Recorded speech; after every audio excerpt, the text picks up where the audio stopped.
And now we are live on the air. And this is Ed Dyer, and I'm with Jani, who's in Finland. I'm in Connecticut, and this is the TWIS Minion Science Island Hangout. So far, I sent out other invitations. So far, it's just me and Jani.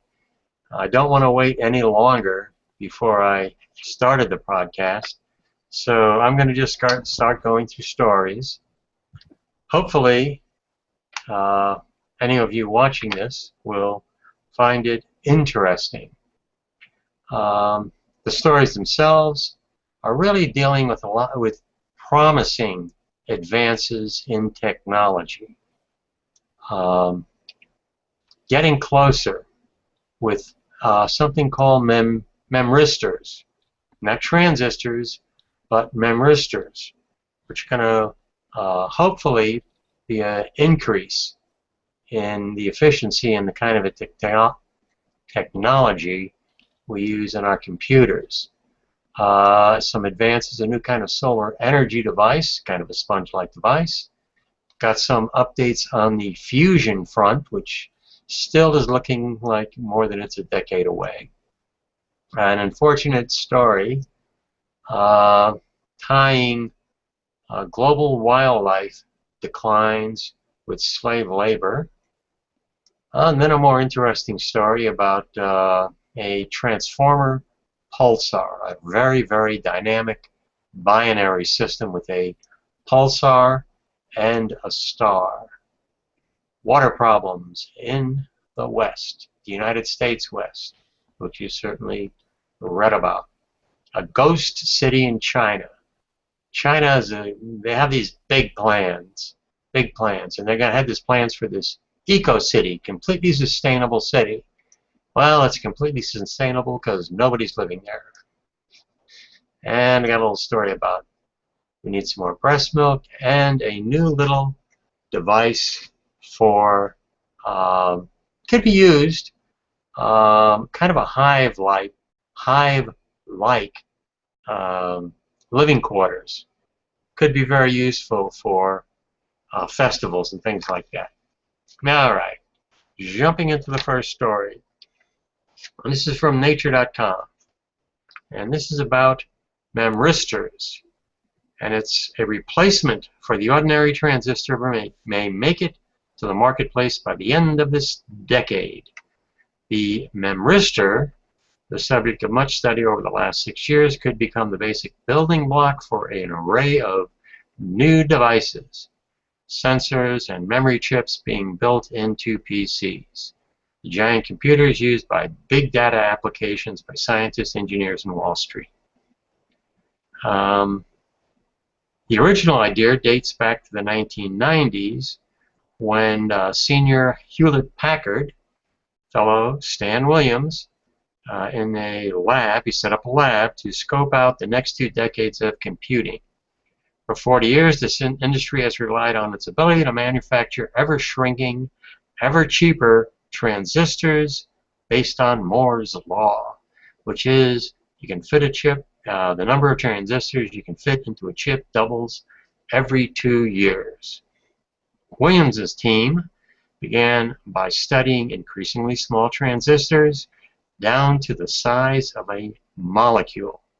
At that size, the researchers encountered an effect they hadn't understood until 2008. One of their researchers wrote a paper that was 35 years old, and in it, a fellow by the name of Leon Chua, C-H-U-A, of the University of California, Berkeley, calculated that memristors would become a 4th electrical component, along with resistors, capacitors, and inductors. Williams recognized that his team was seeing Chua's prediction materialize in a film of titanium dioxide. And so they started digging into this a little bit more. In 2012, a research facility jointly owned by General Motors and Boeing announced the first successfully functioning memristor array built with complementary metal oxide semiconductor manufacturing process used for most electronic devices. But the old and new electronic functions in fundamentally different ways. Transistors toggle between an on and off state, whereas memristors, like analog devices, can occupy a range of in-between states. Developers had expected memristor development to proceed more quickly than it has, and Hewlett-Packard in 2010 said that they would be bringing memristors to market this year, but it hasn't worked out. The concept and what can be built with a memristor has, however, continued to evolve. They had a conference, Hewlett-Packard's Discovery Conference in mid-June. The company's chief technological officer, Martin Fink, outlined a simple architecture. He called it the machine. Great title. Consists of a set of memory circuits connected using optical fibers instead of copper wires to connect to a highly efficient special purpose processor. The industry has several goals in making the shift. Memristors can vastly improve energy efficiency of electronic components. Essential to their development is a continuation of the extrapolational growth in computing power and storage density that has seen prices plunge over the last 40 years. For similar reasons, IBM has announced it will spend $3 billion to pursue experimental post-silicon architecture. These changes will produce a fundamental overflow, and this is PR guy talking, overflow of computer operating systems to accommodate hardware that no longer differentiates between dynamic memory and long-term storage memory, which is exactly what the memristor is designed to do. The developer, Brisnicker, sees the change as an opportunity to jettison layers of cumbersome operating systems code that was previously adopted to accommodate the limitations of even older hardware. The timeline. HP's current timeline has memristors going into the earliest stage of production in 2005 and launching as something called DIMMs, dual inline memory modules for computer memory in 2016, and the new operating system going into wider beta testing, public beta testing in 2017, and they're talking about 2009 before you're going to get probably a lot of production. So we're probably still another 10 years away from this new memristor technology. Alright, moving on to the next story.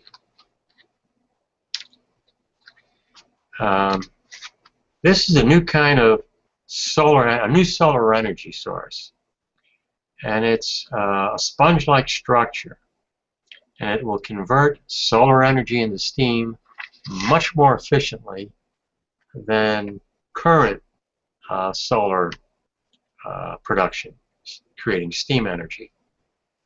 A new material structure generates steam by sucking up the sun. The structure, it's a layer of graphene flakes and an underlying carbon foam, is a porous insulating material structure that floats on water. When sunlight hits the structure's surface, it creates a hot spot in the graphite, drawing water up through the material's pores where it evaporates as steam. The brighter the light, the more steam is generated.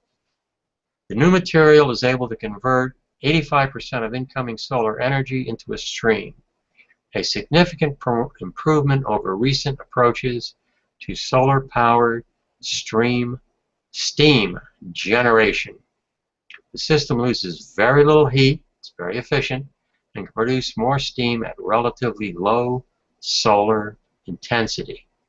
That would mean it would, if scaled up, the setup would likely not require complex, costly systems to, for like the current systems do, to highly concentrate the sunlight they gather. Heidi Kasima, he's a postdoc at MIT, says the sponge-like structure can be made from relatively inexpensive materials, which would be a big advantage. Steam is important for desalination, hygiene systems, and sterilization, especially in remote areas where the sun is the only source of energy. You can generate steam with solar energy inexpensively and efficiently. It would be very useful.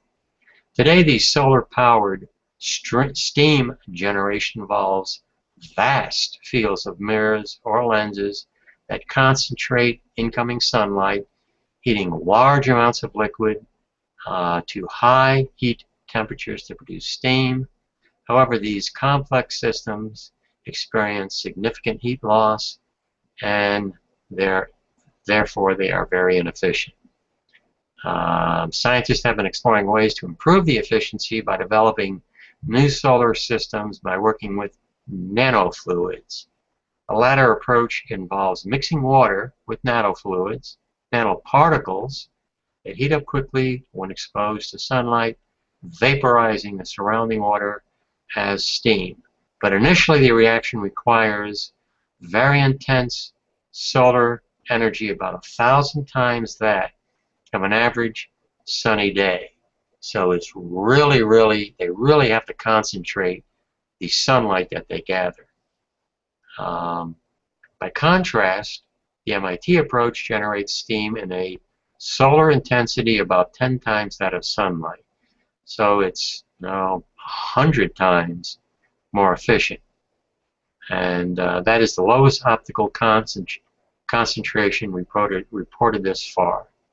The implication, the researchers say, is that steam generation applications can function with lower sunlight concentrations and less expensive tracking system. The approach is relatively simple.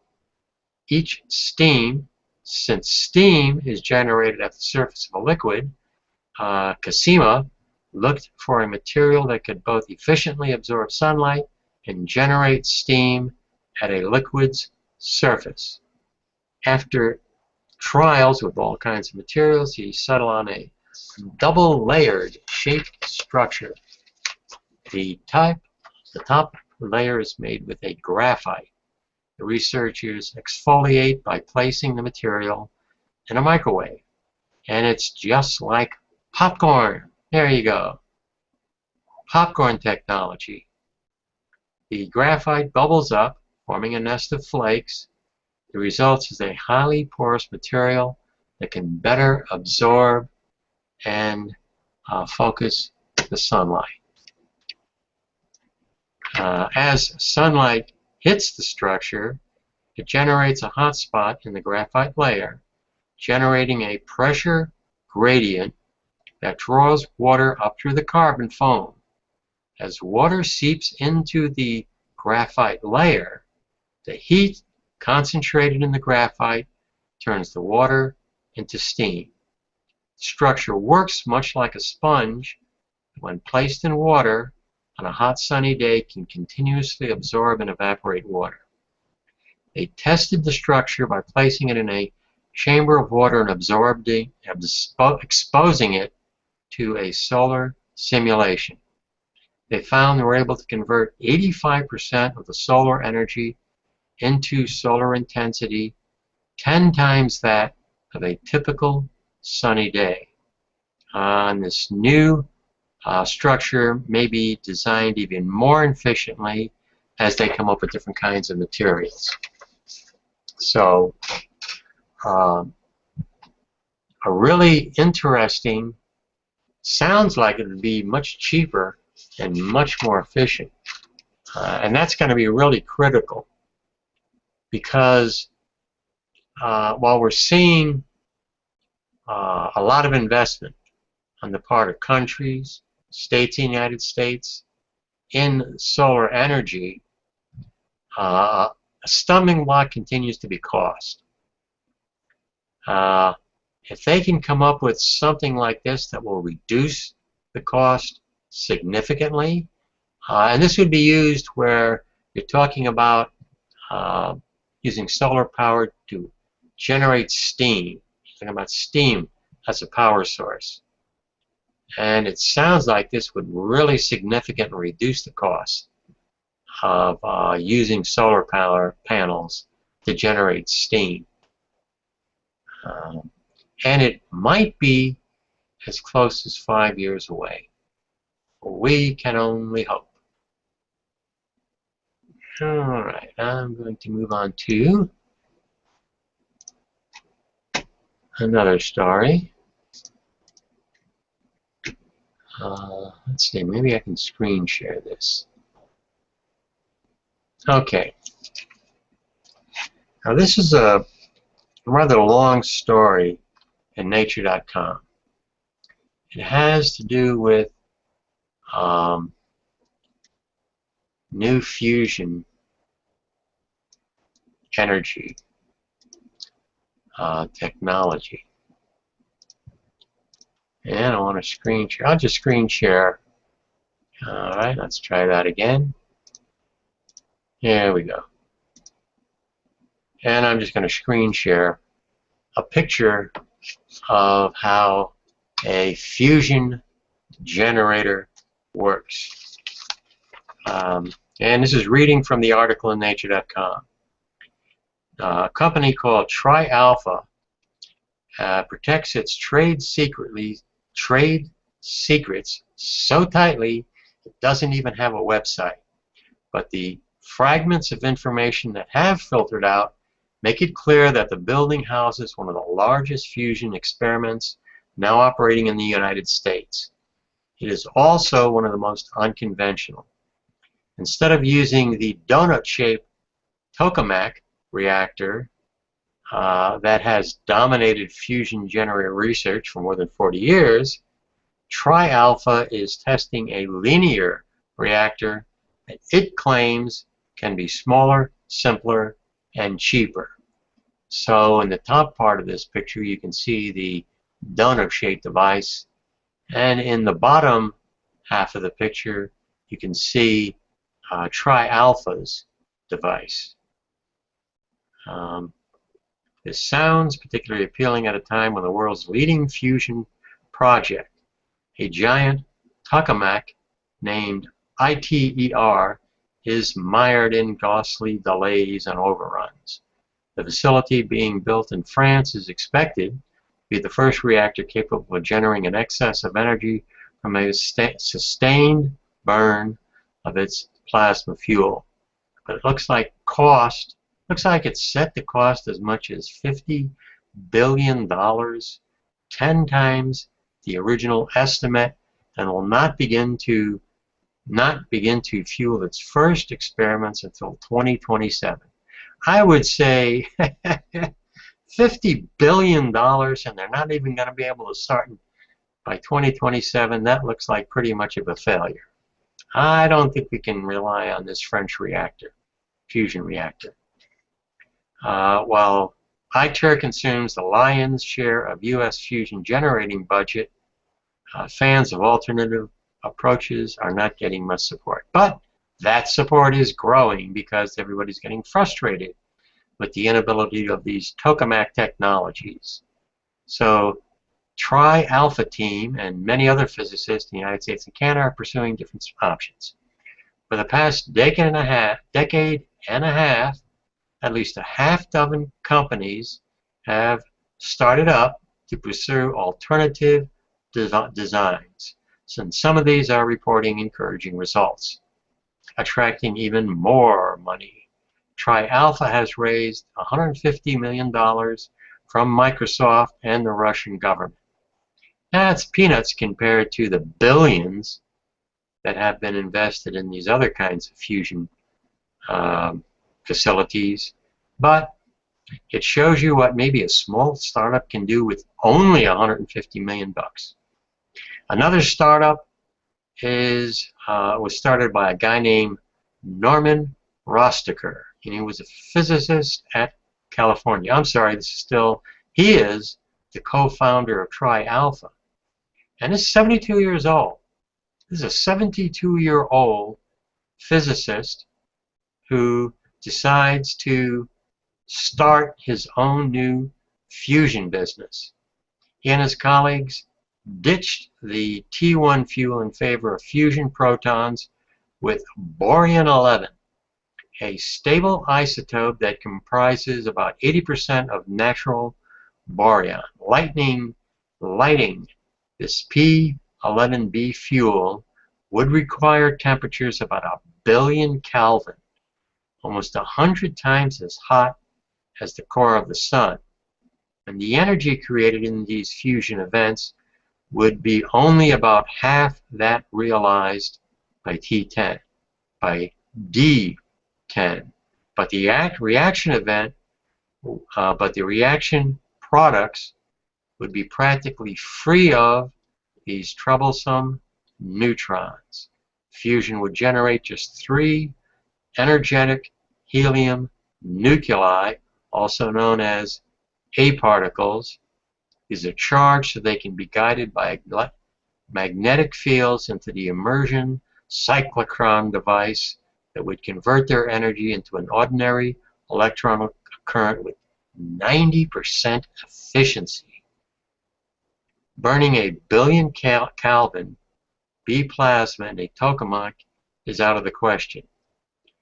So this guy Rookster and his colleagues designed a linear reactor that looks like 2 cannons pointed barrel to barrel. Each cannon would fire rings of plasmas called plasmoids that are known to be remarkably stable. The flow of the ions in the plasma would generate a magnetic field, which in turn would keep the plasma confined. It's the most ideal configuration you can imagine. To start the reactor, each cannon would fire a plasmode into a central chamber, where the two would merge into a larger, free-floating plasmode that would survive for as long as it could be fed with additional fuel.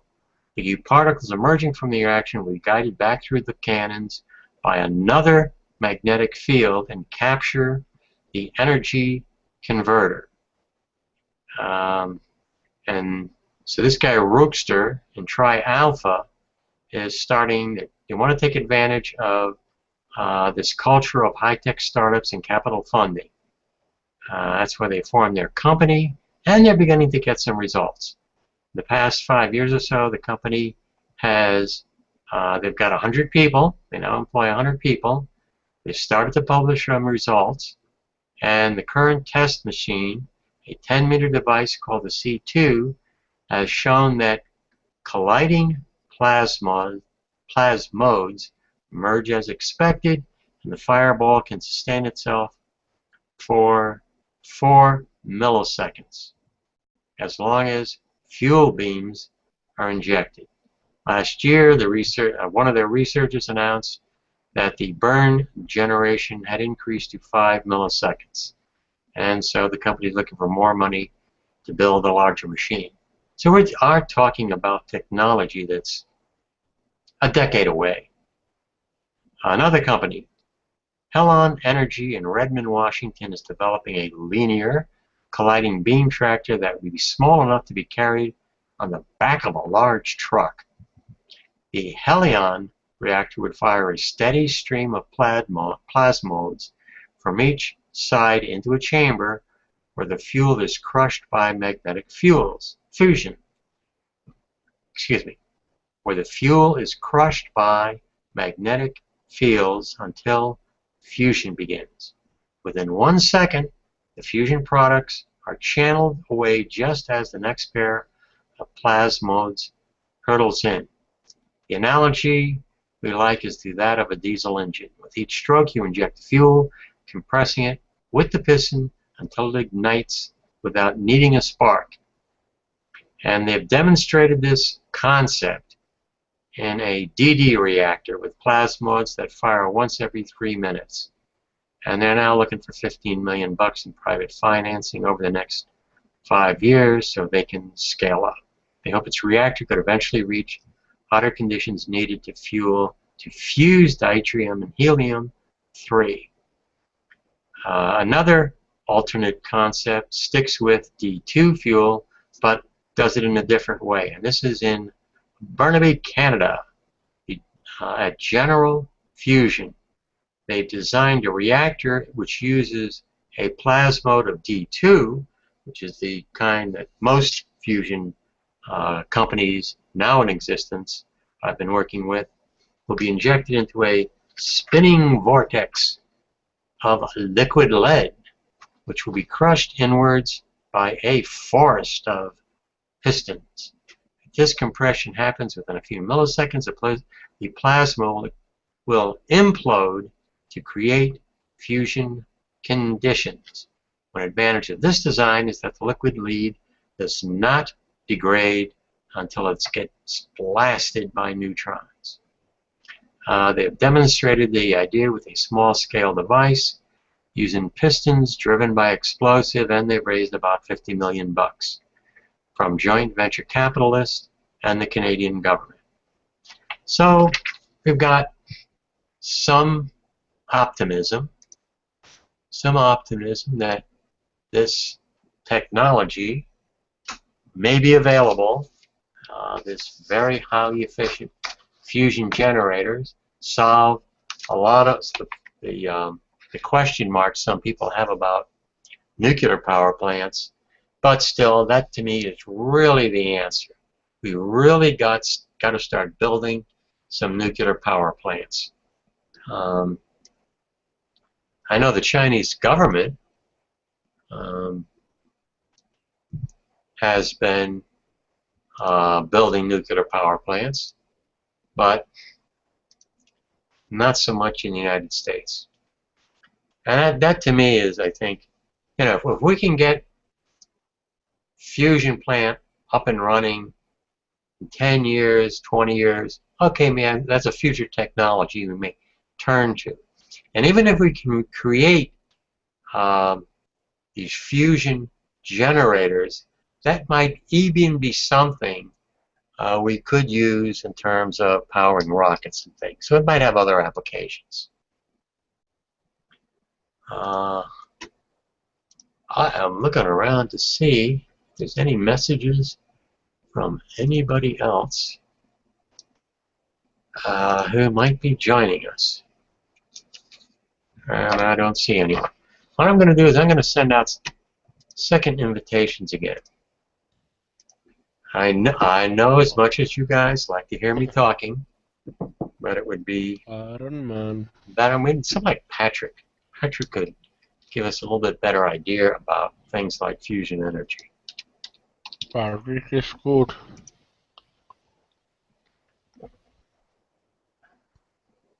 Think about our Iron Man chest.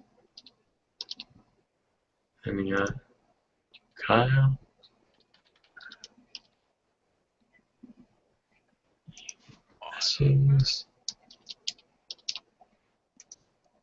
Dale, invitations going out.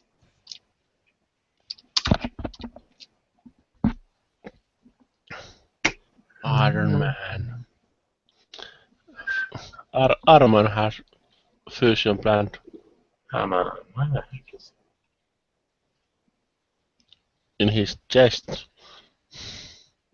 Even. Alright. Okay. Send out some more invitations. And maybe we'll get some more people. Gonna go into some space news. Space! And this is from NASA. And this is what they're calling a transformer pulsar. In June 2013, an exceptional binary containing a rapidly spinning neutron star underwent a dramatic change in behavior never before observed.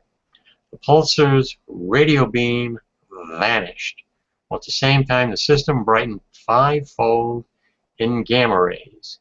It's almost as if someone flipped the switch, morphing the system from a lower energy state to a high energy state. And that's Benjamin Strappers of the University of Manchester in England. The change appears to reflect an erratic interaction between the pulsar and its companion.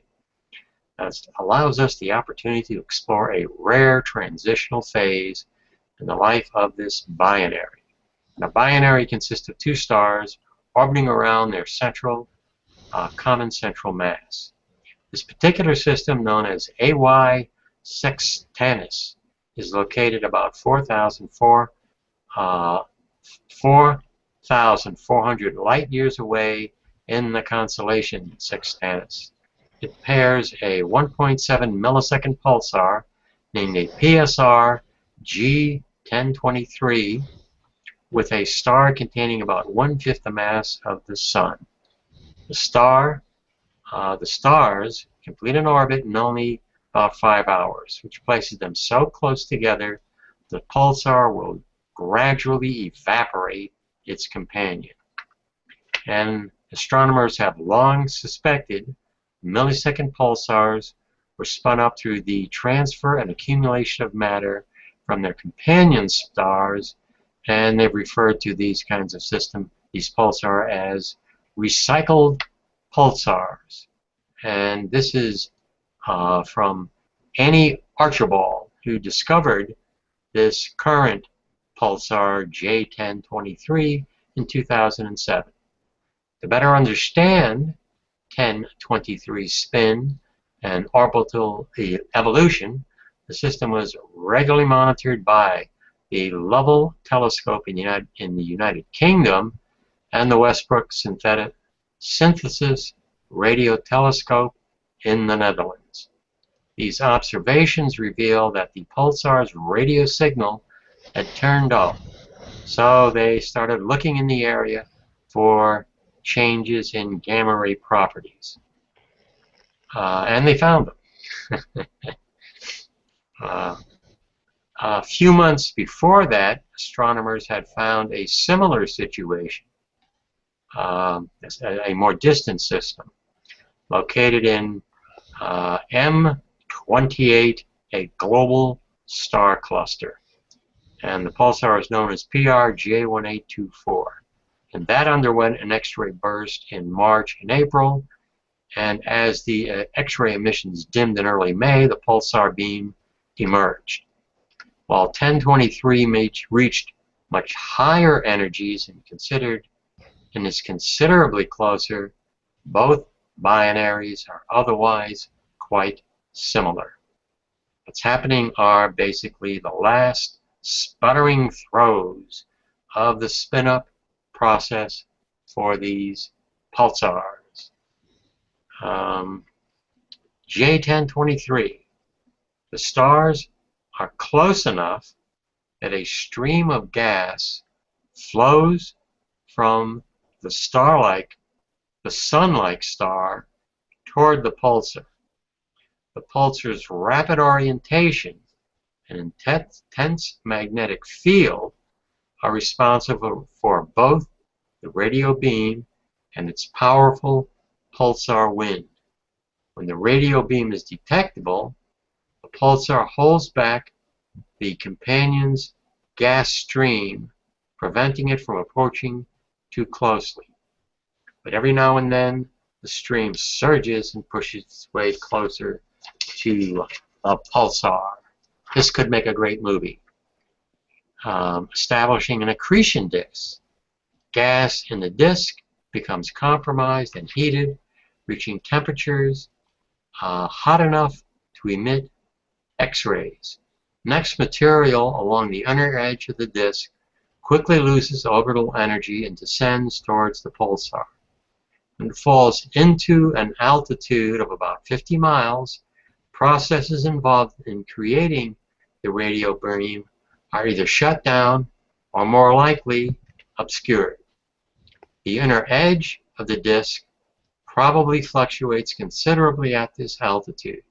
Some of it may become accelerated outward at nearly the speed of light, forming dual jets, firing in opposite directions, a phenomenon more typically associated with accreting black holes. shock waves within and along the periphery of these jets are likely the source of the bright gamma ray emissions. There you go. Dynamic stuff happening in outer space. It's, yeah, it would, so much of the public, what the public knows, they know about our nice little galaxy, and they read about all the stars floating around our galaxy, and they really have no clue about the incredible dynamic environment that's happening outside it, like these particular pulsars, these so-called transformer pulsars. I mean, the amount of energy being generated is just mind-boggling.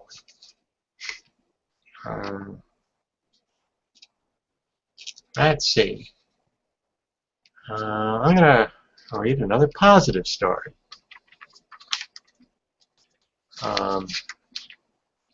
Something that's occurring. One of the really positive aspects of better technology, I didn't say that properly, but you know what I mean, is how we're getting much better at being able to help the severely disabled, people with spinal cord injuries. They're building these, Jesus, can't think of what they are. These are these robot devices, robot-likes. Although that's a few years away, but that's the kind of thing that they're doing. Even wheel technology is increasing. We're looking at these artificial legs for soldiers that are dramatically improving. And this is research. It's a gene inhibitor, salmon fiber restoring function lost in spinal cord injury in rodents. And there's two aspects to this particular process.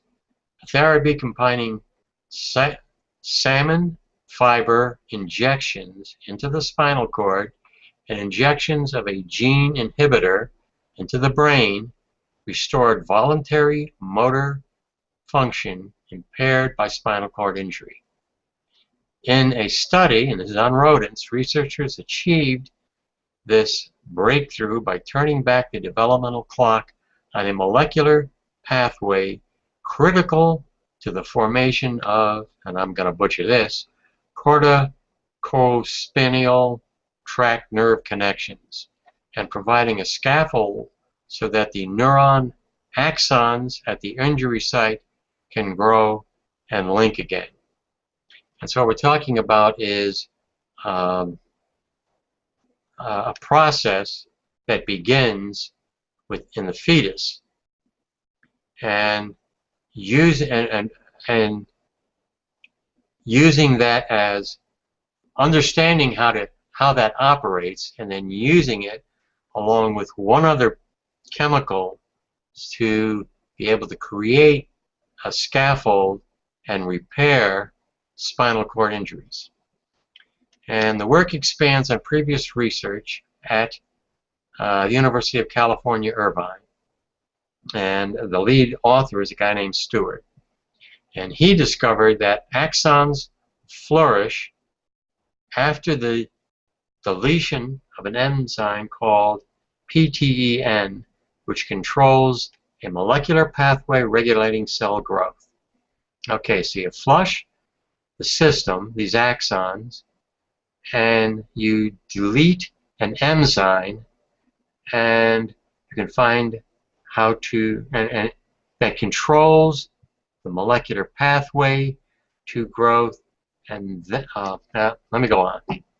PTEN activity is low during early development, allowing cell proliferation. And this is why I need somebody else here to help me. Allowing PTN read that over.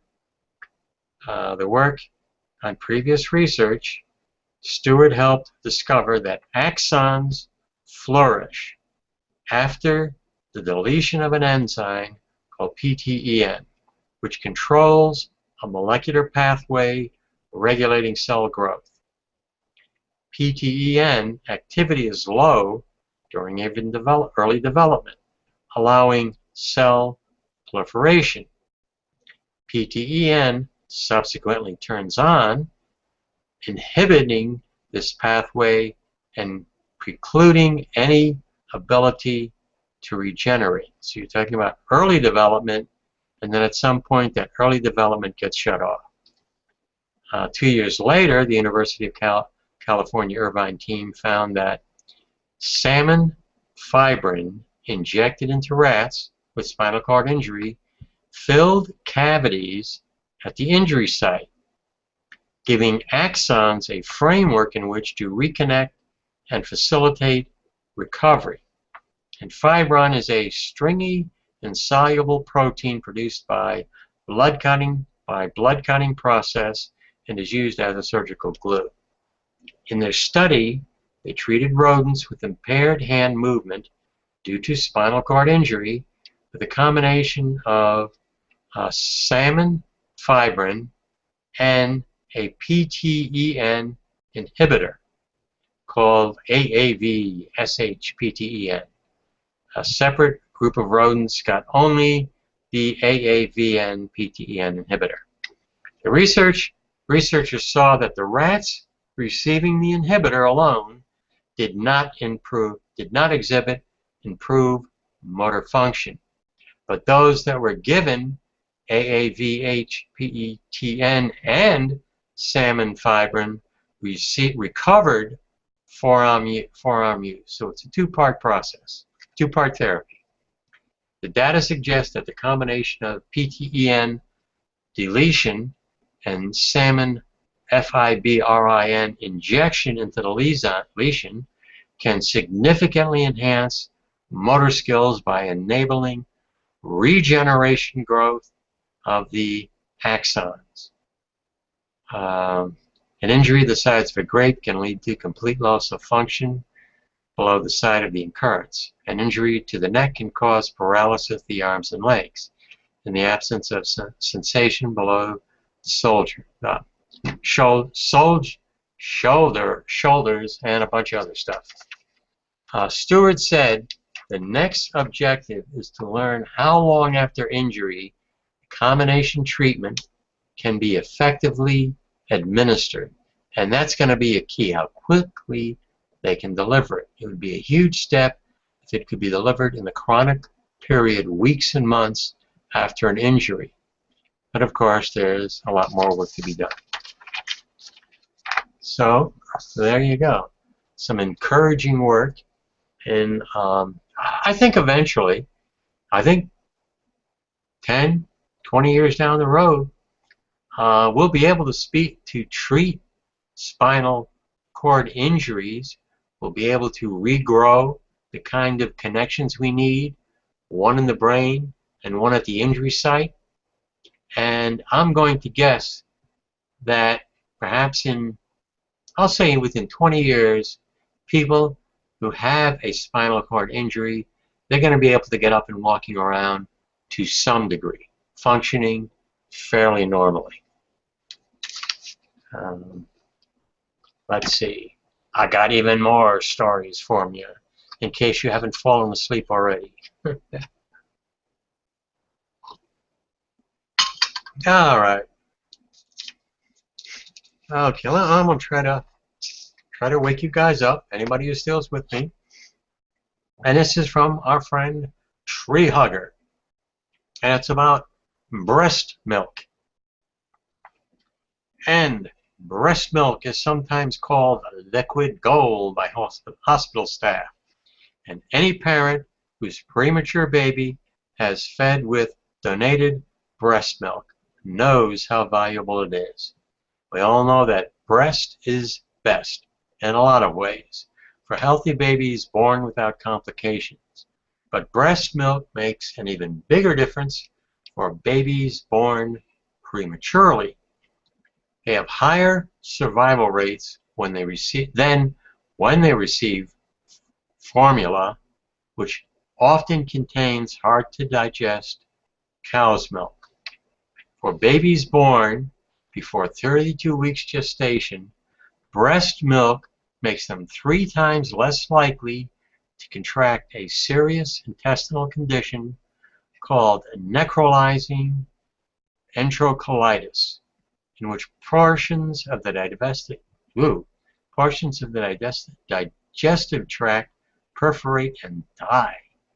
In a 2-year trial, researchers found that the rate of NEC dropped from 7% to 1% when babies were fed breast milk instead of formula.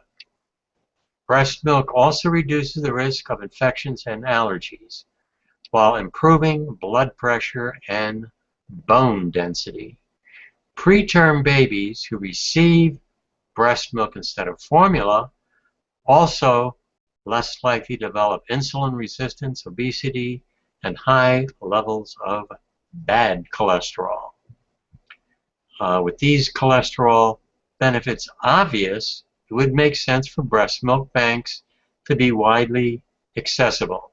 But of course, they're not. There are only 4 in Canada and 14 in the US, with 3 in current development in Canada. Canada used to have 3, but they were all shut down except for 1 for fears of HIV transmission. I think, and this is the researcher, this is the writer of the article talking, I think that every newborn should have access to breast milk if his or her mother is unable to provide it, even if the baby is not born prematurely, but unfortunately that is not the case. One is people are squeamish. For some reason it's normal to milk a cow, and yet human milk makes some people uncomfortable, especially if it's distributed beyond one's own child. More lactating mothers need to donate, but we need a society in which breastfeeding is openly embraced and encouraged, not just permitted. And it really does need to be encouraged more than it is. For example, when a pregnant surrogate in British Columbia was about to give birth to twins, she advertised her incoming breast milk on Craigslist in hopes of helping out any local couples who would welcome the extra milk supply. But the ad got pulled, and the program coordinator of British Columbia's Women's Milk Bank said, "I suspect the number of babies in need of milk is way, way higher than the number we serve because we don't encourage people to call us because we don't have a lot of milk." So you even have women, in this case a surrogate mother, who's trying to help out people. And if you're talking about premature babies, I mean, they really need this breast milk. Second, there's a lot of red tape and bureaucracy that goes into building a breast milk bank. And this is where the darker side of relations between medical practitioners and, guess what, the formula industry come into play. Apparently, the American Academy of Pediatrics has a questionable marketing agreement with Mead Johnson and allows the company to send home formula samples and educational material in hospital discharge bags, which new parents also perceive to be an endorsement from doctors. So you got these pediatric services hand in hand with the formula business. I'm sure they're getting bunches of money somewhere along the line. And so they're discouraging parents from using breast milk. The Academy of Breastfeeding Medicine points out that this undermines consensus medical recommendations for exclusive breastfeeding for the first 6 months of life, and not doing this is harmful to the health of mothers and infants. So the medical profession is saying use breast milk. But then you've got these other groups, pediatric groups, in bed with the formula industry, saying, you know, advertising and, you know, let's use formulas instead of breast milk. It's not uncommon for hospitals to have contracts with infant formula companies, which is one reason why Toronto's long-awaited breast milk bank took more than 3 years to build, the time of the initial announcement. You have to wonder if the formula is going to be replaced by breast milk at the earliest possible stages. If the mother is no longer exposed, the companies almost for sure have lost her as a potential future customer. And then third is the high cost of building these banks and the technology involved. All milk donations receive biochemical testing, pasteurization, further biological testing, and frozen storage up to 6 months. The $800,000 price tag and $500,000 annual maintenance bill for Quebec's new public milk bank is well worth it, since the province expects to save $1.2 million in associated healthcare costs each year. Healthcare means premature babies, taking care of premature babies. Man, that's ridiculous. Corporations, hospitals, and pediatric associations who should look looking after the best interest of these kids, premature babies in particular. You know, they're encouraging the use of formula. And you know, we need these milk banks, and if we don't have them, you're going to have a lot more premature babies who are going to contract these terrible NSC-type diseases. In Brazil, there are 210 milk banks in Brazil providing 165,000 liters of milk from 166,000 donating mothers. There you go. Brazil. You know, we advanced Americans, we, the U.S., you know, we're the most advanced country in the world. And we're so freaking archaic in terms of some of our policies. On the other hand, you have other countries like Brazil having a much healthier attitude. And in this case, you know, they're helping their premature babies. And we're not doing enough. I need Ulysses here to rant some more about this. Excuse me. Let me look around. Got a message from somebody somewhere, perhaps? No, we don't. Okay. You're stuck with just me and Yanni.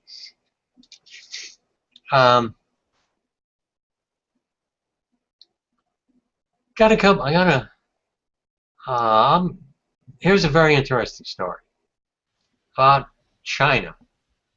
And now we all know about China's big plans. They do things in a very big way.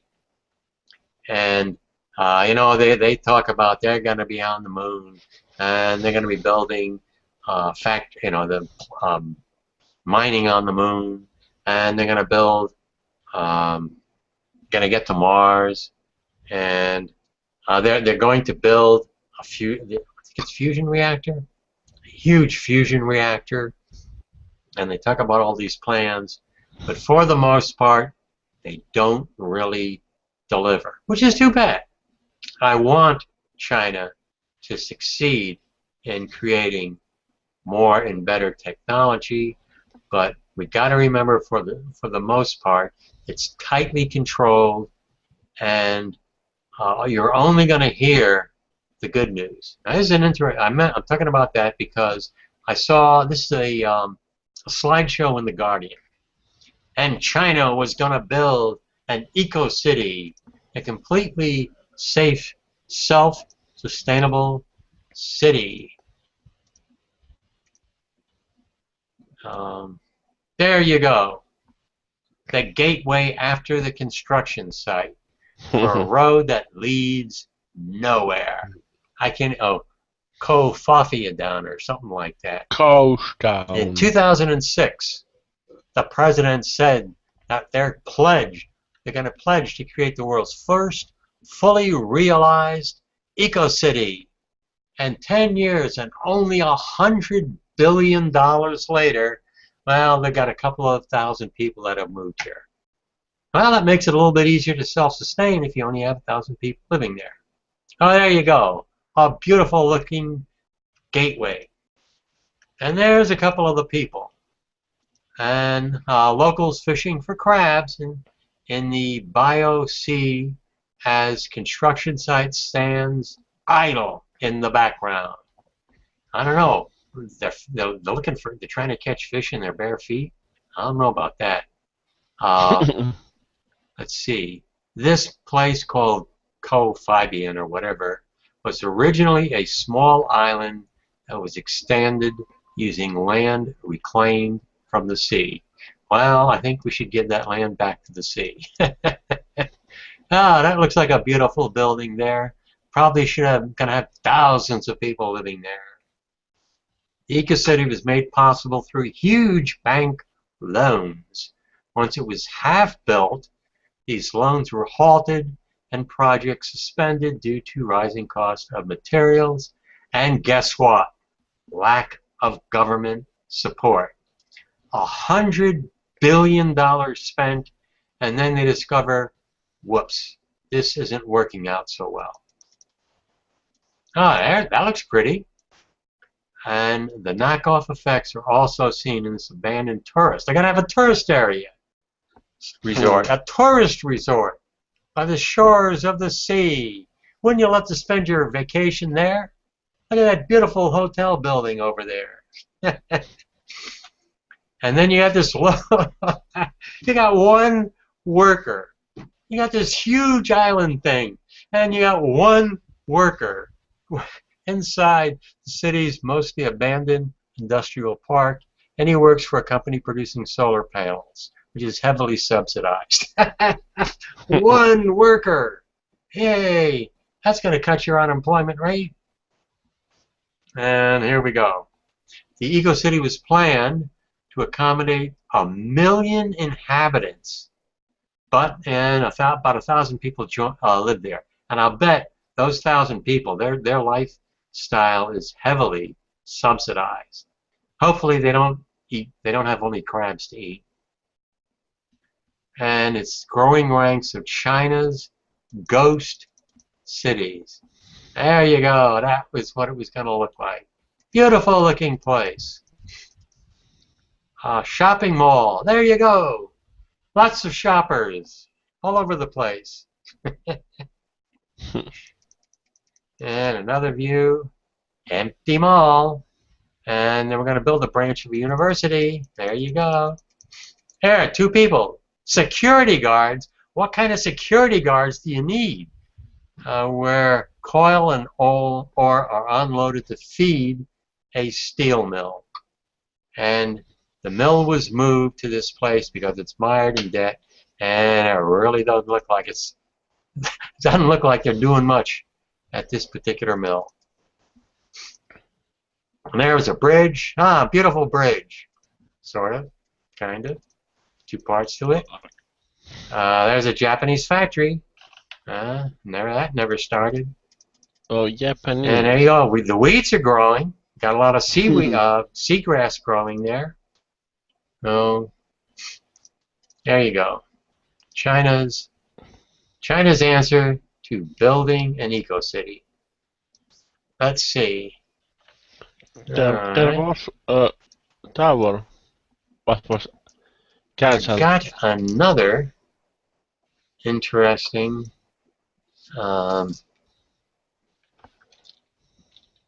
This is a design for portable housing, really. Easy to build, easy to move housing. And it's called B&B. And this is from an article in Tree Hugger. that I will share with you.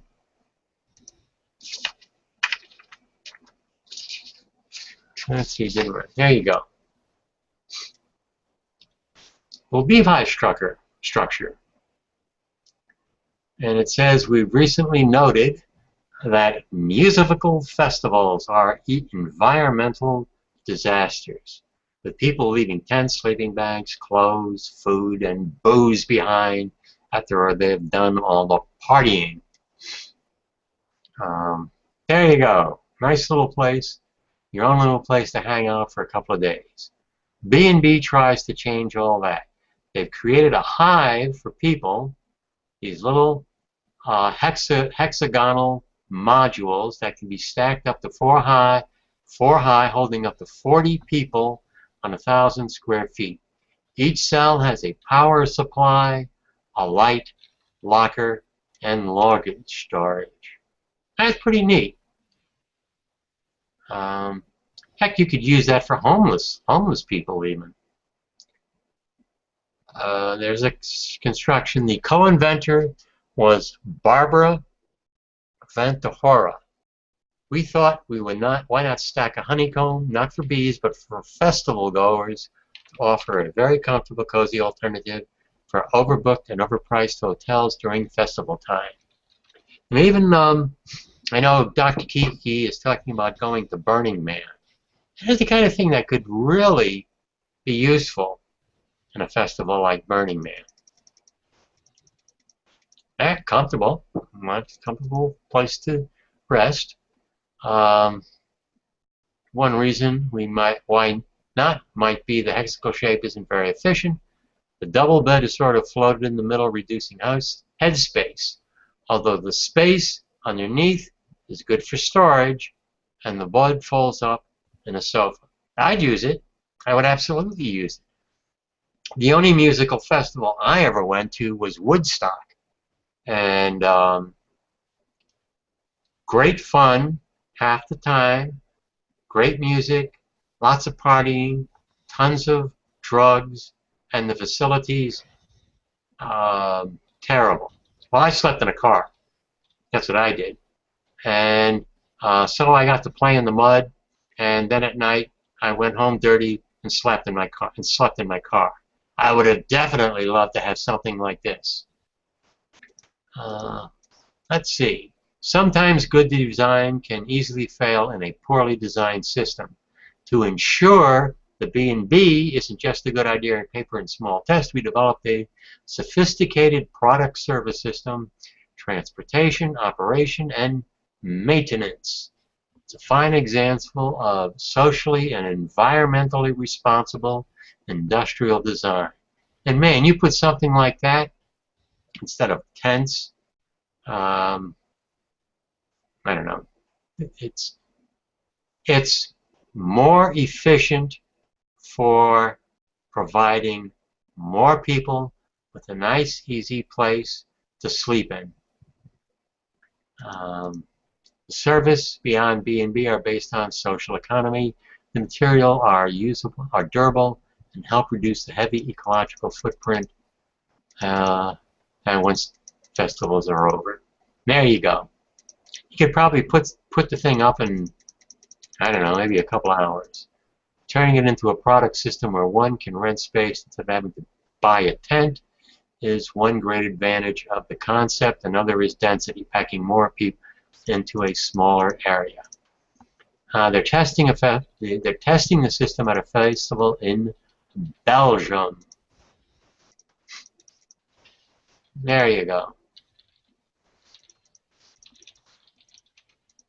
And you got a consortium of people behind it. And I really hope this kind of thing proliferates. We see this at more concerts and stuff. Okay. Are you asleep? Have I put you to sleep yet, Yanni?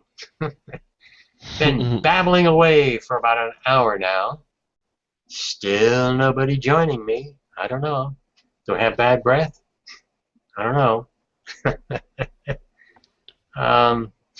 Hopefully, in the next Hangout, We'll have a few more people involved. We'll get some more discussion going. I did cover some interesting stories. I hope I entertained you, informed you a little bit.